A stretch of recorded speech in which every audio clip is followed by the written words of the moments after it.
on the group, in the group, Uh-huh. and I'm pretty sure a lot of people watched it. But for whoever didn't watch it, like, how did it happen, and how long you been in Mexico? I've been in Mexico for 4 years already, exactly 4 years. Wow.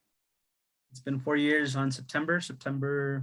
I got kicked out of the country sometime like early September. I remember this only because like one of the first monuments that I came to visit here was it's called the Tree of Sorrows. Now they changed the name. Now it's called the Tree of Victory. That's the place where Hernán Cortés was defeated by and was forced to retreat back to Spain. Okay. Yeah. And let's see. So like they came to get you, or like, you know, like whatever happened, and then like you were like in ICE or something like that, and then they just sent you back to Mexico. It's a very complicated story, I guess. Like a lot of going on in my life at the time. I've been clean and sober for 10 years before any of these things happened to me. And while I maintained my sobriety for over 10 years, I ended up going back to school. I graduated from high school. I graduated from community college. I was about to transfer to a 4-year university. I only needed 1 more year. But then like I ended up relapsing after 10 years of sobriety on, well, cannabis, which is it's not even a big deal anymore, you know? I never took that as a, you know, a big deal. I guess it just depends where you're at and who's running your state, I guess. And they make it's a big deal to the U.S. government, and it's not a big deal to a U.S. citizen. You know, to a U.S. citizen, it's like it's a slap on, you know. But if you're an undocumented immigrant, anything that has to do with drugs, even if it's a drug-related misdemeanor, those are during the 1980s. Well, this is from some of the books that I did, because I wrote a book and I have like tons of research here. So I was researching some of the history of what's it called, immigration policies. Yeah. And during the 1980s, there was this law passed. It's called the Anti-Drug Abuse Act of 1988. I mean, passed before I was even born. So it's like the U.S. government had like, you know, like they control the lives of people. Right. And that law, what it basically did was it made drug-related misdemeanors into aggravated felonies. So it's like that was done as a way to massively deport people for very minor offenses. And usually the media, they don't talk about these things. They're like, oh, we're only getting rid of criminals. Right, of course, of course. Like, not everybody who gets kicked out of the country is a criminal, you know? Right. And getting kicked out of the country for more than 10 years for a misdemeanor, which is like really nothing to any U.S. citizen, you know, like in the minds of many Americans, it's like, oh, you know, he broke the law, you know, like, okay, the United States is not like, they want to act as if though their laws are sacred and as if though like, you know, like everybody deserves to get kicked out of the country for any reason. But these laws, like immigration policies, they have a foundation of racism, and that's just a fact. You know, like, I don't know if you've heard of eugenics. No. Okay, the deportation process, the way that things started was during the 19th century, that we had a racist science known as eugenics, which was the belief that white people were genetically superior to people of color.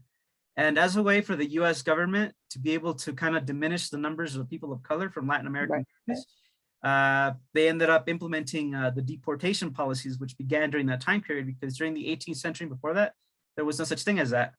And, you know, like people are like, oh, a lot of the immigrant communities in the US will be like, oh, the Statue of Liberty and everything. Right. Was initially intended for white people only. You know, it's like, if you're a white guy, you're coming in from Europe, you're more American than a Native American at the time, because Native Americans were not even considered human beings. They were not considered citizens in their own land up until the 19th century.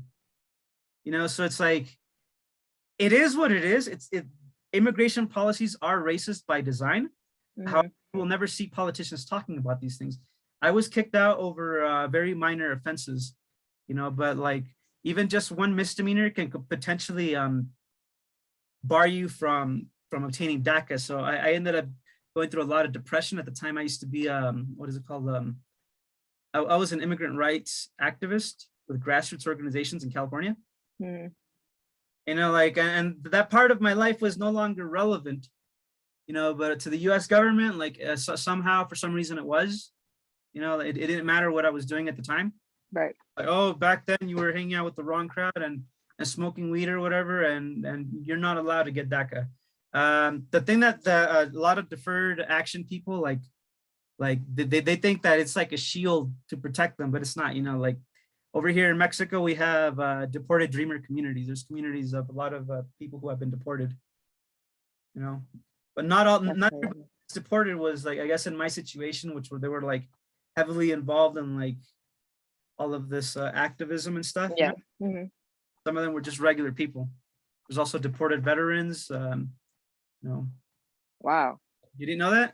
So it's like you do all of this for the country, and still, you know, they won't even consider that you're, you know. They don't care. They don't. To them, it's immigration is closely tied to politics, capitalism.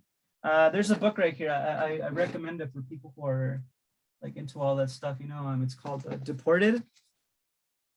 And Okay. called Deported: Immigrant Policing, Disposable Labor, and Global Capitalism. And you know, like basically a lot of these deportations, bilingual speakers, it's also to fuel the call center industries. You don't know what call centers are? What are I'm learning a lot from you today. So all right, the call center industry, that's usually where it's outsourcing. You know what outsourcing is? Yeah. Okay, outsourcing is when the US government, or not the United States, their companies, instead of leaving them in the US and paying, you know, like some white dude or an American citizen $10 to $15 an hour, they bring their businesses to Haiti or El Salvador or Mexico, and you know, we get paid like what, $2 to $5 an hour. Yeah.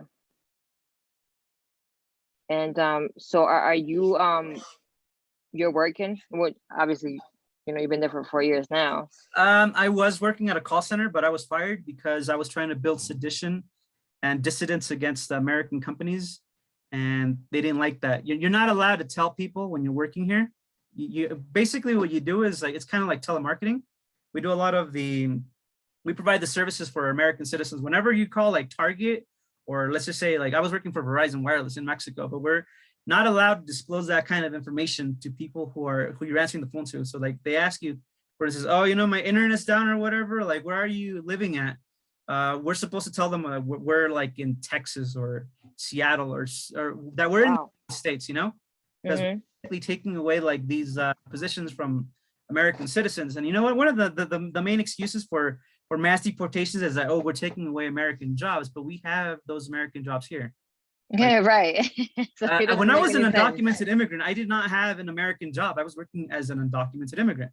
Right. I was doing the kind of jobs that nobody wants. Nobody. Well, you kind of can like explain that to people that don't see us, you know, like as equal or whatever. You can't really expect, you know, like when I was seeing people trolling on the internet and they'd be like, well, you've been here for such and such, you know, long, you should have been, you know, had your green card or whatever, you know, like it's not that easy as people paint it to be, you know what I'm saying? All right, it isn't. And I've done a lot of research on these topics, you know. People think like, oh, you know, like, why don't you just come legally? Why aren't all those Haitians just applying? You know how much it costs to be able to just fill out that application? It's over like $3,000. I mean, like nobody makes that kind of money here unless you're like Carlos Slim or someone. Yeah, and imagine $3,000 what the lawyers are charging you on top of that. And it's bad in Mexico if you're lower class. I mean, it must be even worse, I imagine, for people from the Dominican Republic or Haiti or Salvador, where wages are much worse. Right. And like they're here in Mexico, like there are Mexican citizens who live really well here. There are some. That's what I'm saying. Yeah, that's what I was telling the group. Like when you got there, I know it probably was hard, but like you got accustomed to it because it was like más tranquilo, right? Like it wasn't like, you know, like it's a headache, you know, everything is a headache, but you like estaba más suave, you know, like even with the jobs, or the people are maybe nicer, I guess, or I don't know, man. It kind of depends. It kind of depends on where you're getting deported to and if you have family here or not. Because of these mass deportations, right now there are a lot of deported dreamer organizations in Mexico City, and just scattered all over the place in Mexico. You know, And not everybody who gets deported has family in Mexico. Like some people don't have anyone here. My family is divided. Half of my family's in the US. All of my dad's family's in the US. They came from Guerrero, which is a narco state. And during the time when my dad left, it was one of the most violent states in the country. And my mother's family, well, they never had any need to go to the US. And my mom's family, they're not rich or anything, but they're like upper middle class Mexican citizens who are actually able to go legally to the US. So they don't really have that need to live in the United States. Like my mom goes all the time, she has her visa. But even if you have a visa, that doesn't mean that like, oh, you know, like even if you have money in Mexico, like it's still very difficult for somebody to become a US citizen. You know, it's not like you could go there as a visitor. You can't like, it's not like something like, oh, hey, you know, I want to be an American, make American wages. And, you know, like, oh, and within 2 years, like how white people, when they first arrived, you know, to Ellis Island, they became US citizens automatically. No, you know, like there's a lot of bureaucracy that goes with all of that. And when it comes to like asylum seekers, like I was in ICE, so I know like people who were actually applying for like asylum. That could also, like you have to have like somebody who in your family has gotten murdered. You can't just say, oh, there's violence in El Salvador and you know, like I just want somewhere safe to live. You know, like the US government doesn't care about that. Like you have like a record, like, oh, you know, like and it has to be close family members. You can't say like, oh, you know, like my distant cousin who lives in Juarez was murdered last night, you know? They have to be like nuclear family members. Wow. Sounds like a whole nother process. I'm sure. Yeah, it's not an easy process. There's also a lot of biases and favoritism. I mean, there were some white people who were getting deported, and they were getting deported after getting like a strike and being in and out of jail. You know, I was in jail for like 45 days, and you know that was the cause of my deportation over something very, you know, and you know, like white immigrants, like they're not subjected to that, as well as like there are some countries where you don't actually need a visa to go to the US. Then there's also countries where they don't accept deportees. Like, yeah, you could be detained, but like there are some people who won't get deported. I think I've heard us, well, I guess, was it Cuba that did that? That, you know, when you get deported, you can't go back there? Was it in Cuba? Cubans, it was Panamanians. I know Panamanians for sure because there was this guy, okay, jail and immigration are two completely different things. In jail, you're not allowed to talk to somebody who's not of your race. Okay. Except that like Latinos or like, you're allowed to, I guess, network with white supremacists for some reason, because the Mexican mafia inside the industrial prison complex, they have some sort of agreement with like white supremacists. I don't know why. I mean, they don't like us, they hate us, but they do. And you're not allowed to talk to African Americans. Like they have to be like separate, you know.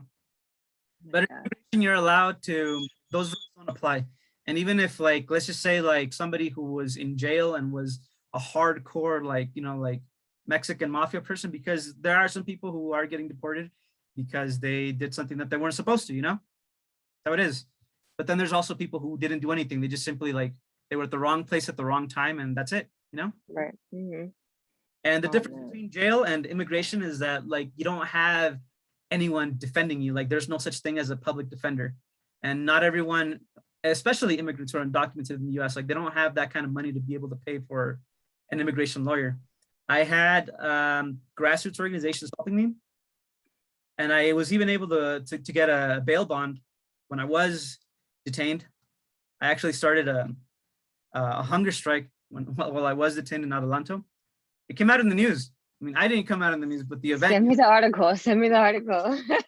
Oh my God. I mean, if you watch my full entire 40-minute video, I put like chapters on it. You could go to that part right there, and it's right there. All right. I mean, wow, you're like a full-blown activist then. You're like ready for whatever. Yeah. Well, yeah, I was deeply involved in this. The thing is that like immigrants are not like trying to dismantle white supremacy nor trying to make Latin American countries better places to live. They're trying to basically become American citizens, you know, and that's not what a lot of, that was kind of like where I kind of like crashed with immigrant rights groups because, you know, like as much as they are against the racism and all that stuff, like Right. they want to dismantle the United States. You Right. know, I looked at all of this stuff very critically because like I majored in Latin American history and I did a lot of independent research on these topics, you know, for many years. I mean, you know, I would say like for me, I don't even know how to explain it, but you know, I guess since our parents and everything, like let's say for me, for my mom, she worked really hard to bring me here, and like it would be really hard for me to just, you know, give it all up type of thing. You know what I'm saying? Like I went to the Dominican Republic for like 3 days after like 21 years, and you know, that's a feeling that I couldn't describe, but I probably would not be able to like live there. You know what I'm saying? And they're living in a nice place and everything over there, you know? Yeah, it's something very difficult for people to adapt. I haven't adapted yet. I'm actually, even though like I got accepted to the UNAM. UNAM is it's an Ivy League university. Like Nice. it's accepted worldwide. If I graduate from this school, like my certificate will be able to, I could be able to use it anywhere in the world. You know, the thing is that Spanish is not my dominant language. I only used Spanish when I was like in my house in the US. I didn't like use it regularly. So I'm Right. kind of struggling with that. I'm actually looking to finish my schooling perhaps in like Canada because Okay. English, and then returning back to Mexico because I do want to help people. And I guess one of the reasons why I rebelled was because, you know, like after like 10 years of sobriety and going to school and being an activist in California and everything, like none of any of that stuff mattered to the United States government at all. So that really, really, you can imagine how much it upset me, you know, because I worked really hard. And then like, I have to be forced to start off from nothing here. And it's not the same thing, like saying, oh, I'm going to be starting over again. And like, as an undocumented immigrant in a first world country, and starting over again in the developing world, you know, because there's a lot of things that happen here. You know, if you behave and you stay away from those kinds of organized crime and that kind of stuff, like people tend to leave you alone. But even if you're not, like there is still like just regular hoodlums and there's like inequality. Like yesterday, like I said, I want to go film at these it's ridiculous, you know, the amount of wealth here in Mexico. And these places are never ever like, the only thing that like right-wing media ever portrays about Mexico is like, oh, just the cartel violence. And that violence is usually among those types of groups trying to control the market. But they're not going to show you like all of the American citizens who live here, all of the retirees, excuse me, there are communities of expats here. Do you know what an expat is? No. An expat is usually somebody from like a first world country who decides to go live in like an exotic developing country because of the cost of living and because of the tourism and a lot of things. Mexico is it's on one of the top 10 most visited countries in the world, like internationally, not just from American citizens. Right.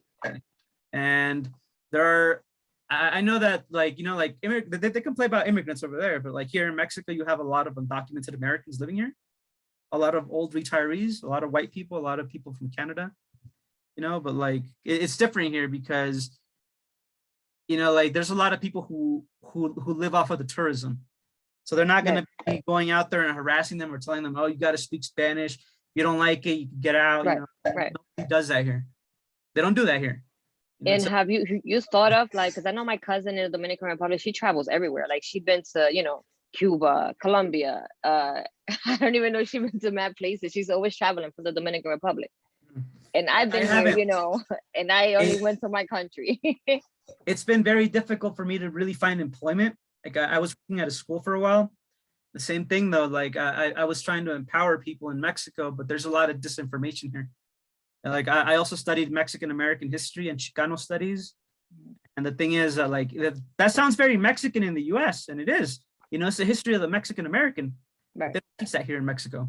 It's like that whole entire like history of how it is that the United States government has oppressed people of Mexican origin. It's not talked about here at all. You know, that's so relevant.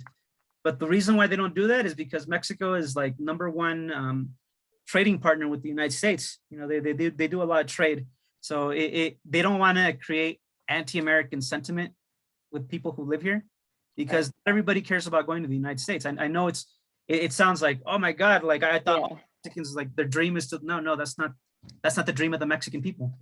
You know, people who live in Mexico, they want Mexico to become a first world country. A lot of people, they don't really care about the United States anymore. You know, Yeah. maybe back in the 19th century, early 20th century, or people who come from like these like really impoverished regions, yeah, they will want to go, but like some of them are seeking different alternatives. And from upper class Mexican people whom I have met, like they don't, it doesn't affect them. Like immigration to them is like something that's not like, it's not affecting them. Right. You know, Mhm. it affects undocumented immigrants. It affects families that have been like separated, and it affects people who are poor and marginalized. And you know, like what the media does is like they'll say things like, "Oh, the cartels have fucking shit ton of money." Excuse my language and everything, you know. But like those people, they have money. They have the purchasing power to buy like rocket launchers from the United States. They have the power to be able Right. to go like anywhere they want in the world. Like they're not illegal aliens, you know. It's like the same thing with Al Qaeda. Al Qaeda went to the US legally. Like, okay, like this is only just another way to oppress already marginalized groups that can't even Yeah. defend themselves, you know, like It's- right now. Yeah, it is a very sad situation. And you know, like Yeah. you have to have the like the how do you say, like the brain to absorb all of that information, you know, because a lot of people, like if I tell my mother right now, like, hey, like I'm just gonna go back to DR, she's gonna be like, are you crazy? You know what I'm saying? Like she's gonna be like, I came here and like you know, I did this for you, blah blah blah. Yeah, a lot of that's part of the immigrant narrative. But the thing is Yeah. that like, I think a stronger argument towards mass deportations and all of that. I read this in this book. I don't know if you've read this one right here. It's called America's Deadliest Export. I was actually gonna make like a quote about this. Here, let me read this to you real quick. Should we grant amnesty to at least some of the immigrants already here for years? On and on, round and round it goes for decades. Every once in a while, someone opposed to immigration will make it a point to declare that the United States does not have any moral obligation to take in these Latino immigrants. But the counter argument to the last is almost never mentioned. Yes, the United States does have a moral obligation because so many of the immigrants are escaping situations in their homeland made hopeless by American interventions and US foreign policy since World War II. In Guatemala and Nicaragua, Washington overthrew progressive governments, which were sincerely committed to fighting poverty. In El Salvador, the US played a major role in suppressing a movement striving to install such a government, and to a lesser extent played such a role in Honduras. And in Mexico, although Washington has not intervened militarily since 1919, over the years, the US has been providing training, arms, and surveillance technology to Mexico's police and armed forces to better their ability to suppress their own people's aspirations, as in Chiapas. And this has added to the influx of the impoverished in the United States. Moreover, Washington's North American Free Trade Agreement, NAFTA, brought a flood of cheap subsidized US agricultural products into Mexico and driven many Mexican farmers off the land. The end result of all these politics has been an army of migrants heading north in search of a better life. It's not that these people prefer to live in the United States, it's much rather, they'd much rather remain with their families and friends, Right. able to speak their own native language all the time and avoid the hardships imposed by them through American police and right wingers. Okay, True. I think that that's actually a much stronger argument to actually point out the injustices and perhaps even ask reparations to the US government. Hey, you know, like you don't want us here, but you destroyed our country. Right. You don't want us here, but you want to keep us as cheap labor. You know, like in Mexico, like I know that there are a lot of Mexican intellectuals who are actually like very outspoken on these things. You know, because American foreign policies also kept a lot of Latin American countries underdeveloped, you know? I mean, it's I don't, you know, I don't know what would take for everything to be. I mean, it's just injustices. Like I don't even know what would take for everything to just be, you know, not perfect, but at least like reparations and things like that. You know, It's like a very hard people are like not gonna subject, like you know? it. A lot of people are not gonna like it, what I'm gonna say, but it's ultimately has to do with the collapse of the United States government. I mean, the United States government, what they basically did to Cuba, they put like they put a blockade on them. So they basically starved them for fighting against American imperialism. Okay, sanctions that are placed on Venezuela, that's the real reason why people are starving as well. What are sanctions? It's basically the United States government punishing these countries for not wanting to play by the rules set by Washington, you know? And even if these countries are not like leftist, like they can still be capitalist. Look at Haiti. Haiti's a capitalist country. Honduras is a capitalist country. El Salvador is a capitalist country. But like the only thing that the United States focuses on, oh, communism. Why communism and socialism? because like you're not allowed to go into that country and say like I want to buy everything that they're producing, and all of these things are now mine. The Salvadoran Civil War, that's the reason why that happened. The United States wanted bananas. That's why it's called the Banana Wars. And that's why that Central American countries are known as Banana Republic. You know, because that's what they produce. You know, like, so this civil war where millions of people died and it left that country in ruins, like it was so that American citizens could have bananas. That's crazy. You know, and like, they're not willing to take accountability for anything. Of course not. Oh, you know, but it was their own fault. No, you force these fucking governments in doing that. Over bananas. Over bananas, yeah, over bananas. That's crazy. Up. I mean, there's like documentaries of it. That's crazy. Oh I'm surprised. I mean, it doesn't surprise me as to why it is immigrants in the U.S. and Latinos, as well intentioned as many of them are, like they're still living in the United States. You know, they're living in the U.S. You know, like they're not. Their experiences are no longer that of people who live in Mexico or people who live, you know, like outside of the United States. Yes, I know a lot of people that want to go back to Mexico, you know. I was actually waiting for my friend to join, but she's not able to join, and she's trying to find information on how to, you know, kind of move back to Mexico and things like that. She just, you know, doesn't like it here. Well, Mexico is not that bad. It's not that bad. It's not. It's for me because like I'm against American foreign policies, and you know, like the Mexican government oftentimes has. It's a very large country. It's one of the most wealthiest countries in Latin America. You know, like there's inequality, but there's also people who do live really well here. Yeah. And more so if you're making like dollars in the United States and living here, that's why you got a lot of American citizens here. That's crazy. I didn't even, you know, I just found that out. I didn't even know you can do that. You can go over there work and get American dollars. Like, I didn't even know the people were getting paid like that. People in TJ do that. A lot of retirees, like they get like, what is it that like the old people get? What it's called, you know, like when the government gives them money. Like the SSI or something like that. Yeah, like, that's their Social Security. Like they live off of that here in Mexico, and they're able to tour the country. And you know, it's not the way that the media depicts it. Like there is crime and there is a lot of stuff like that, but it's usually centered in certain regions of the country. Like there I mean, I feel like it's crime everywhere, though. You know, there is crime everywhere. There is crime everywhere, and even though the wages are bad at these like call centers, and we are technically cheap labor, one of the things that some of the workers told me, like they completely agreed with me actually. Most of the people working at these call centers are deportees. You know, they're deported dreamers.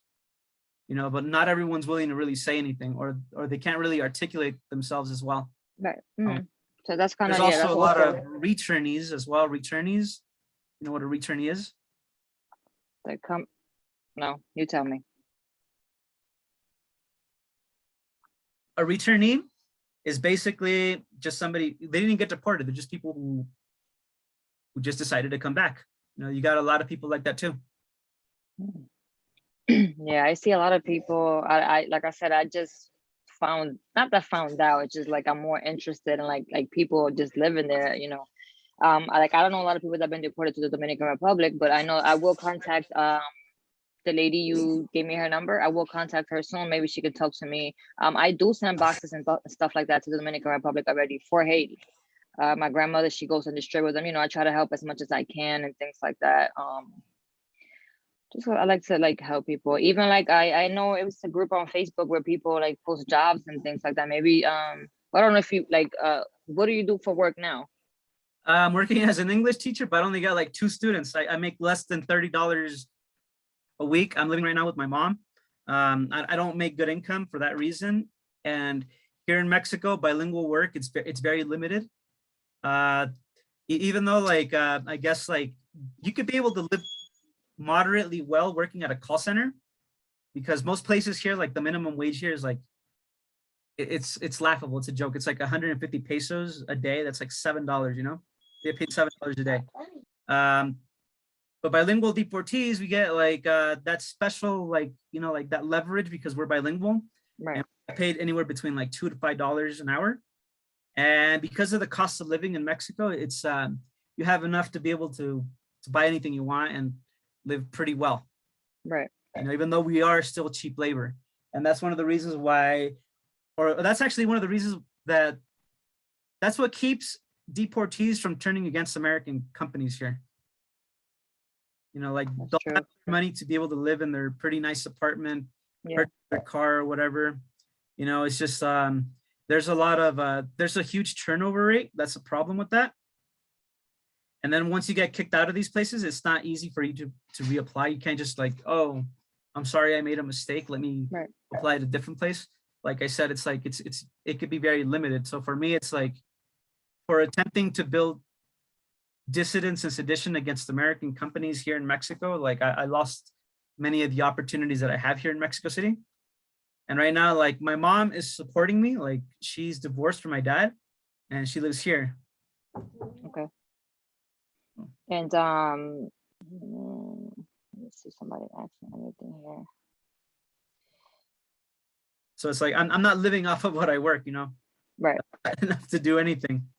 So you are in Mexico City and you want to travel to, like, you know, obviously around Mexico and learn more about Mexico.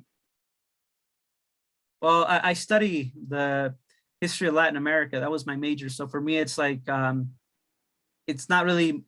I mean, it's still a big deal. Like, don't get me wrong. It's a big deal because had I not gotten deported, I would already have my degree. Had these kinds of unjust laws didn't exist, you know, like there's no need. It's ridiculous. The thing is that like the United States government is very hypocritical. Like they profit off of our exploitation, both in the United States as an undocumented immigrant and also here, you know? Yeah. And there isn't And much you could do about it. I mean, if you try to protest these things here, you know, like they'll just get rid of you. They'll just get rid of you. They'll silence you. wow. And it's like once you lost that job, it's like they're kind of like all connected and, you know, they like know what's going on or whatever. They basically want to starve you to the point that like that you just kind of just give up. You know, that's the main purpose for them to doing that, you know. Okay, let me see if anybody has a question for you here. They want me to prepare next time because I'm missing the opportunity to ask you great questions. Whoever asks that, if you want to join the live and ask them any questions, you can. I'm not sure who that was. Yep, the floor is open if you guys want to ask them any questions.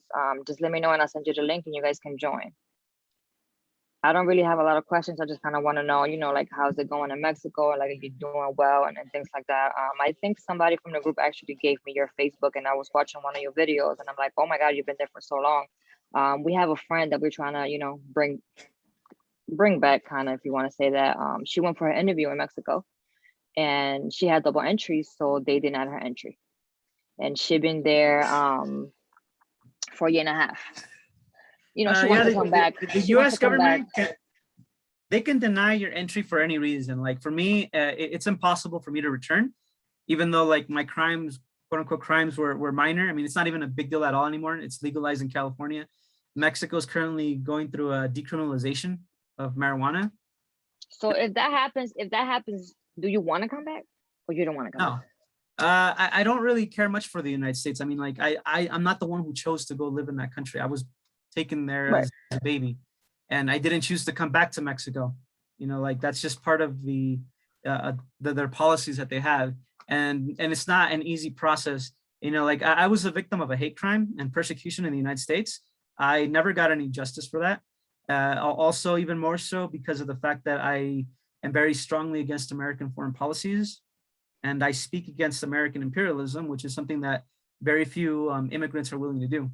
Right. They're not willing to do that because they want to live in the US, you know, and I get it. You know, like some people do have very strong ties to the United States. They may have children or whatever. I have all my family over there, but I also have family here.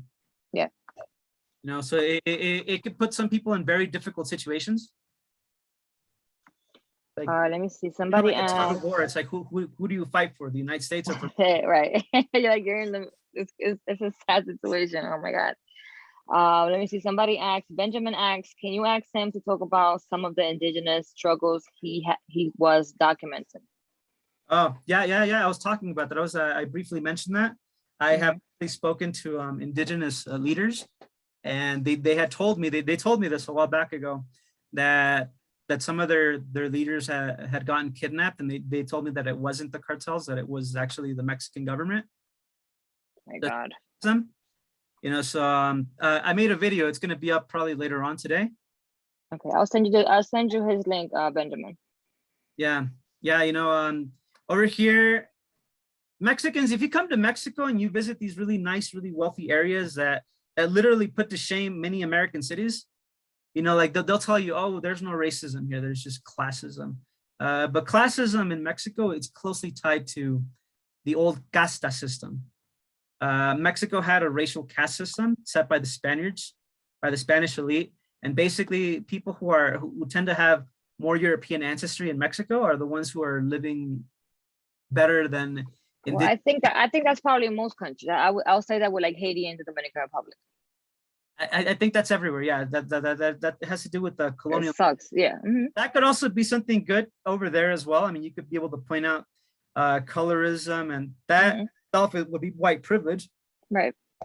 Excuse me. You know, like those who say that white privilege doesn't exist. I mean, like it does exist. You know, there are. I see it. I see it. I really can't wait to also talk to what's your friend's name? I forgot her name. She's in Haiti. Marie. Yeah, she got deported to Haiti, but she's like really famous over there. I also sent you our interview that I had with her. Yeah. Right now, I've been trying to contact other groups as well, see if they could be able to help me out with my publishing of my book. I actually got in contact. I don't know if you've heard of Jill Anderson. No. She's the author of Los Otros Dreamers. Okay. And that. Oh yeah. Yep. That book is a testimony of deported dreamers, you know, and she's one of the organizers of ODA. You heard of them? It's an organization here in Mexico. Los Otros Dreamers, that's what it's called. I'm gonna get, don't worry, I'm gonna get all of this together. I'm really just starting my research and everything, you know. Gladly I got in contact with you, and I have to watch a couple of more of your videos too. And let me see, somebody has the question. No more questions. You were crazy. Yeah, so I'm trying to, you know, not figure it out, but kind of like talk to people that are in Mexico. You know, it's kind of crazy to me, like not crazy, but like you don't want to come back over here, you know, and I understand why.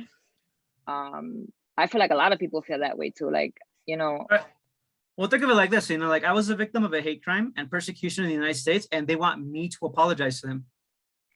Right. In order for somebody who's deported to enter the United States, you have to apologize to the United States. The United States has never once apologized for Operation Wetback, which was mass deportations of Mexicans and Mexican Americans. They never apologized for the Matanza of 1915, which was there were mass lynchings of Mexicans in Texas after like the Mexican Revolution, and you had a lot of immigrants going to Texas. They just got rid of them, you know, they just massacred them for no reason. You know, if you go to Texas, you can imagine how many more people they have to apologize to. They apologize. You know, like they've never apologized to Chile for overthrowing their government. They've never, yet they want me to apologize. They're fucking stupid. I'm sorry, you know. They're like, you're just like over there. And then some people are telling me like, oh, you should file like, I'm not trying to return to the United States, or why didn't you? I had grassroots organizations, but like the thing is that like, I was trying to fight for Latin America. I wasn't fighting to become an American citizen. Right. So they like, you know, they extended their, you know, their help and everything to you, because you were part of them.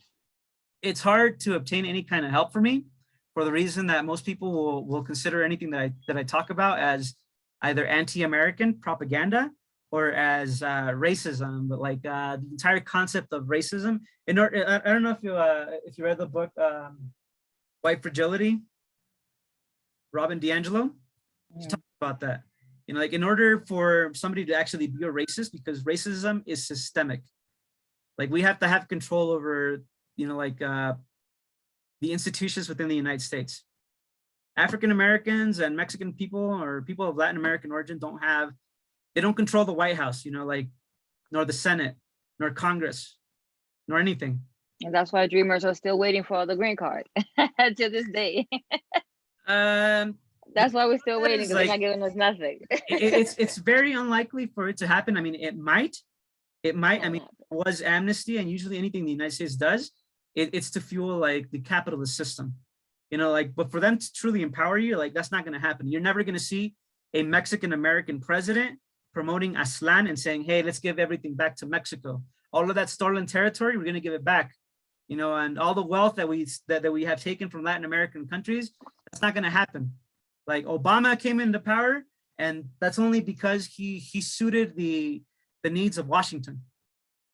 You know, he wasn't a threat, right, to the white establishment, and he wasn't a threat to American imperialism. That's the only way that you'll see like these token leaders within the United States. That's a whole different story that we will have to talk about. But I mean, like, I guess like for some people, like they rather live in like American poverty than be living in the developing world, because, you know, there is a lot of it's a different level of poverty over here. You know, like you'll see people over there saying like, oh, you know, like I used to be homeless and this and that, and yeah, America #1. Like, yeah, even though you're homeless, like you're not an undocumented immigrant. You could break the law for a misdemeanor, the same crime as me, and you're not going to get kicked out of the country. You could come and go to Mexico whenever you want. In fact, I have bumped into homeless people from the United States here. They come down here because the drugs are cheaper. You know, so it's like, wow, like crazy. No, man.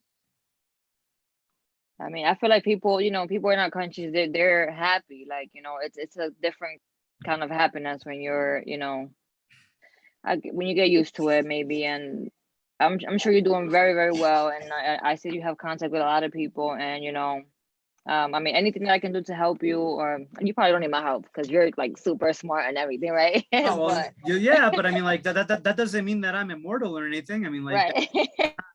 I'm not financially independent. I guess I could give off the illusion that I'm kind of okay, but that's just because I have a support system here, because I have family here. Right. Everybody is as fortunate as me to be able to have family in Mexico, especially family who comes from like, I guess like middle and upper middle class income in Mexico, because not everybody makes that kind of money here. You know, like a lot of immigrants don't have anyone here.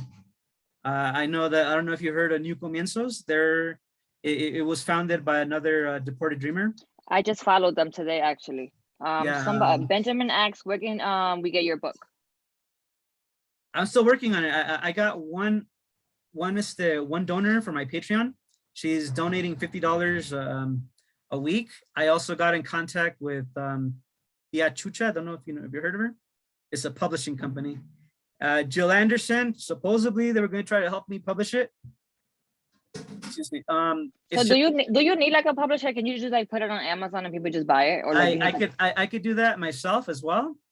Pero también, even if you do like self-publishing, it's expensive, because you have to be able to hire an editor, and then also somebody to be able to make the cover for the book. I'm already done with the manuscript. I finished the manuscript a couple of months ago, and I have been sending it out to a lot of pro-Latino organizations in the US, but like I said, because of the topics, some of them are not really willing to publish that, because, you know, like, even though I was fighting to make things better for Latin American people and against the injustices towards undocumented immigrants, the United States government is a country that wants to, like, they benefit off of our exploitation. So their first incentive is not going to be like, yeah, hey, yeah, let's just let all these people in. Right. And, you know, like, let's charge them nothing for the application. You know, that's not how it works. You know, there's something, in one of my videos that I made, I made a book recommendation for books to help out, I guess, like people who are immigrant activists and allies and everything. And right there, I spoke about the green card lottery. Don't know if you heard of that. Is it like yearly or something that people apply for and you get chosen to get a green card? Like but that's only like 0.5%. And it's immigrants from all over the world, you know? Imagine. So it's not like, Crazy.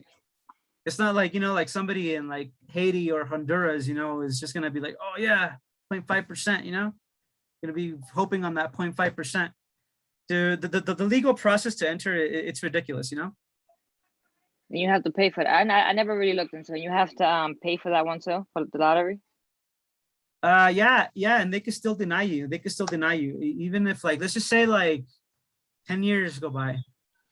The 10 part that they give a lot of deportees, that time passes. Now I'm finally able to reapply, to re-enter the country. They can still deny your application. Somebody asked, hold on. Somebody asked, how much do you need, or do you know roughly, to publish your book if anything, or you know. It's like around $3,000 or so, $3,000 or more. Okay, so you can send me also your Patreon and things. I'll become a Patreon to your account. And we could, you know, like I said, we can try. I'm pretty sure maybe somebody else from here is gonna you know, reach out to you also and see what we can do to help you out. Maybe I don't even know, maybe somebody here's a editor or something, they can help you out, you know. Yeah, you Yeah. never know. You never know. No, yeah, for sure. And like that's the reason why I decided to start my channel, because I'm like, I'm making $30 a week with the classes that I'm teaching. And it's not easy for me to find employment because, you know, like you're not a lot, there's a lot of disinformation in Mexico, you know. The Mexican people are not kept as people who are educated. And education here in the country, it's given only to a very select few. And Right. it's like, and what they teach you, even if it's like quality education, like UNAM, for instance, like I said, like they're considered an Ivy League university. You know, everything you learn there, it's legit. It's supposed to be high quality, it's low cost and everything. But even then, it's like they're not going to teach you how to overthrow the U.S. government, nor Okay. how to tackle the corruption or the internal problems of the country. I think you're gonna have a lot of not so much luck with that one there, because Yeah, that takes a lot of work. it could be very dangerous as well. It could be very dangerous, you know. So like that's why I don't really get involved too much in the activism here. I have a couple of videos of me going to feminist protests in the country. They could get very violent, you know, but imagine like why the violence here is to that level. You know, like women are being murdered. That's a reality that's happening. You know, so like there are some women who have like deep-seated hatred towards men. You know, and Yeah. So, it's just a different reality over here. And like I said, it really depends if you have money here or not. and let me see. Does anybody else have any questions for him? Any ideas? For sure, I'm gonna post all his links in the group, and you know, we can help out however we can. If you know a publisher, editor, whatever, let me know. So we can get that rolling for him. You know, definitely count on nonprofit for sure. You know, most of us are not trying to go back to our countries, but we can still help you out. You know what I'm saying? To live there, but we can No, help. yeah, yeah. And we do get a lot of support. Like there are a lot of well, Mexico, I guess you could say it depends on where you're at. Like I'm not going to generalize and say, oh, it's like it's very scary. I mean, that stuff does happen. I'm not going to say it doesn't. It does, and it's unfortunate, but it's not the whole entire country. You know, like that's why you have a lot of first world foreigners living here. There are some places here that are, you know, at the same level, if not better than what you have in the US. You know, that's why yesterday I went and recorded over here at Santa Fe, which is like, that's where all the rich billionaires live, you know? So did you see a lot of like, you know, all those people were like in another, basically living in another world? Yeah, Mexicans living in another world. There's you'll see a lot of white people there, but they're not white, they're Mexican. Oh, okay. Over here, there's a term called white-sicken. Don't know if that's reached the US yet. No, I don't think. Well, not on my side. I don't know anybody over here in the group. Yeah, Wow. the white-sickens, those white-sickens. Yeah, I actually have a friend of mine who his family works with Televisa. You know, he was born in the US but raised in Mexico. So you also have a lot of Mexican Americans who were brought back as children. It's like the reverse. You know, the dreamers are born in Mexico but raised in the US. Over here you have the reverse. Like when I was working at this call center, there was quite a few Mexican Americans. And what they had told me was like either their mom or dad was deported and they came back with their families, or they just decided to come back with their parents, you know? But their parents just came back even if they didn't get deported. And even though their children were born in the US, like they were raised here. Wow. It's crazy, right? Oh, yeah. Man. Yeah, so it's a very different reality here. I mean, I'm not sure about like don't know much about like the Dominican Republic. I have researched it. I know that the US also funded a lot of right-wing dictators in Haiti, the Dominican Republic, all Latin American countries. Yeah, right. You know, like Mexico is not an exception. The thing about Mexico is that like you'll have rich, really, really rich, and you'll have really, really poor. Yeah, Raquel said the racism from white Mexicans to Afro Mexicans. There is racism. Wow. I haven't really experienced racism. I have experienced some prejudice because of my Spanish may be bad, you know, even though like I support Mexico and I'm on the side of the Mexican people and the people of Latin America. It's like there's still distrust from a lot of Mexicans because it's like to them I'm not a real Mexican. Well, right. You're. It's like, yeah, most of us. You know, you're from there, but you're not from there. But you're from here, but you're also not from here. You know what I'm saying? So it's like, what do they Yeah. expect? You've been here, or you know, you've been here all your life, and then suddenly you're over there. So, I mean, And it's it is quite a very big culture shock. I know that many Mexican Americans will take pride in like them being like Aztec or whatever, and over here it's like it's the complete opposite, man. yeah. Because of the colonization. Like I mean, like nobody here is walking around and saying, yeah, Aslan and Viva la Raza and no Yeah. out here. If That's only here. you'd be like, what, like what are you doing? And also like indigenous communities over here, there's a lot of them. There's like 68 languages that are still spoken in the country.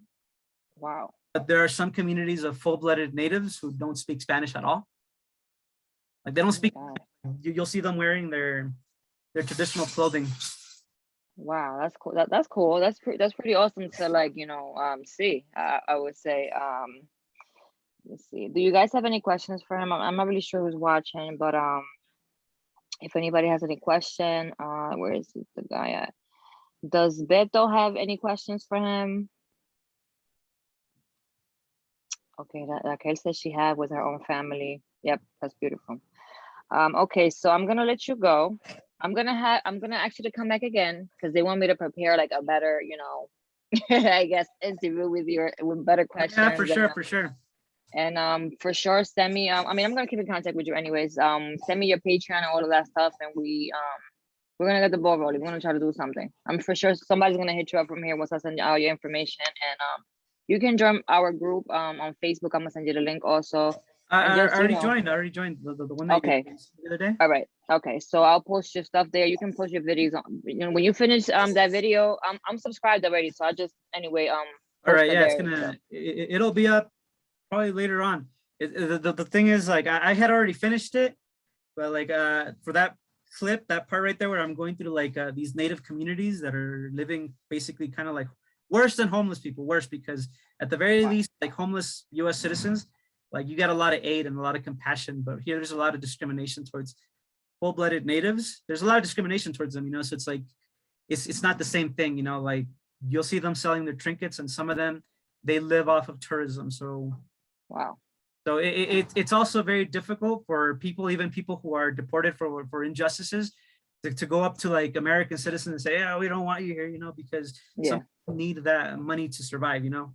they live off of that. Yep, that's completely true. Some people are dependent on like you know, like, but it keeps the country dependent. I feel like a lot, yeah. Like I feel like the Dominican Republic is the same way too. Like I think that it was something happening where like people were dying or something. I don't know what they were drinking and they were dying, and everybody's like, damn, like if tourists don't come over here, nobody's gonna make money. You know what I'm saying? So they try to close down the, like, you know, people not coming over there, and it was just crazy. But people still want, you know. Yeah, the pandemic really did like its number. And over here, like you'll have a lot of Mexicans or a lot of tourists who come here and be like, oh, I know Mexico. I visited, you know, Cancun. Yeah. that would be me. I'll say something like that. Like, yeah, I went to Mexico. I went to Cancun. that's not like the real Mexico, you know. Right. Oh my God. That's crazy. That would be something I'll say. Like everybody's saying thank you, Fernando, and for your time and your knowledge. Somebody said I guess the zip lines in Cancun. Oh my God, that's funny. Because that's something that I would say. The Yucatan is actually one of the safest places in the world. I don't know if you knew that. So, UK? I don't know. This is a rumor. I don't know if it's true or not. There's like an agreement within people who are warring cartels that area is sacred and no one is allowed to go in there. It's the safest. It's safer than a lot of American cities, and you have a lot of expats from many different countries living there in the Yucatan. Just thing, or you want to go visit and live there for a while, you know. Benjamin said, "Bro, Adelanto is about to go on strike again." Right now? He said, yeah, Benjamin, you should be up here, Benjamin. Come on. Asking questions, you know, I don't know. Oh, is he talking? He wants to know about the protests inside Adelanto. I guess he's saying they're gonna go on strike again. Ah, So I guess they're gonna go protest them again. I didn't Is know what you- that. No, when Oh. I did that, it was supposed to be a peaceful hunger strike. You're allowed to do that. The thing is that, like, you know, the U.S. government, like, they'll over exaggerate and make it seem like victims are like the evildoers, and like as if though they're the heroes. You know, you got a bunch of migrants or immigrants in these detention centers, like with nothing, literally nothing. You're not allowed to have anything that's sharp. You're not even allowed to have shoelaces. You know, and like God. in there with gas canisters. Yeah. Like why? Huh? You know? Because why of a does it- peaceful hunger strike, because there was a lot of people being mistreated there. Like they don't care about you at all. Like people die in these places. People have died there. I mean, I'm sure you've heard of the children who have died inside. Yeah. You know, That's something that's children, something that I'm looking forward to research more on and see. Like we just started a nonprofit organization, and there I'm isn't trying to, any you good know, care for them. Like they'll say that, oh, it's all about money at the end of the day, because the prison industries, like they profit off of us. You know, they're profiting off of the people who are in there. They're profiting off of their families. You know, and the U.S. government, like they have money to wage war. They have money to deport people. It costs us money. You know. yeah. They don't have money to be able to make these countries livable places. They don't have money for that. They have money for everything else though. You know, it's not like it's cheap to house us in there. You know, it's not cheap. And when they fly people out, they fly them out of the country. You know, it's like, and it's the U.S. government paying for all that. It's crazy. But I want to thank Jesus. Hi, Jesus. Do you want to ask him a question? I'm gonna end it because I've been taking his time, and I know he gotta post his videos and everything. I'm gonna keep in contact with him and have you back here with more prepared questions for you from the All right, public. yeah, for sure. And thank you so much. I really appreciate it, and I'm gonna keep in contact with. I'll message you right now anyway. So thank you so much for your time. Yeah, for sure. Right now, I'm gonna send you the my Patreon as well. So Okay. if you guys are willing to support me, Yes. to publish my book, is yeah, you know, I don't know how long I'm gonna be able to get support from my family here. I mean, Yeah. for a while, my family in the U.S. was sending me money, but now they're not, because you know they have their own stuff to go through, their own bills to pay and stuff. You know. Yeah. No worries. We got you. We're gonna do something. Don't worry about it. I'm always up. I never sleep apparently now, so we're gonna do something. All right. Cool. Thank Yes. you, and I really appreciate the help. All right. Thank you. No problem. Thank you. Have a good night. Have a good night. Bye-bye.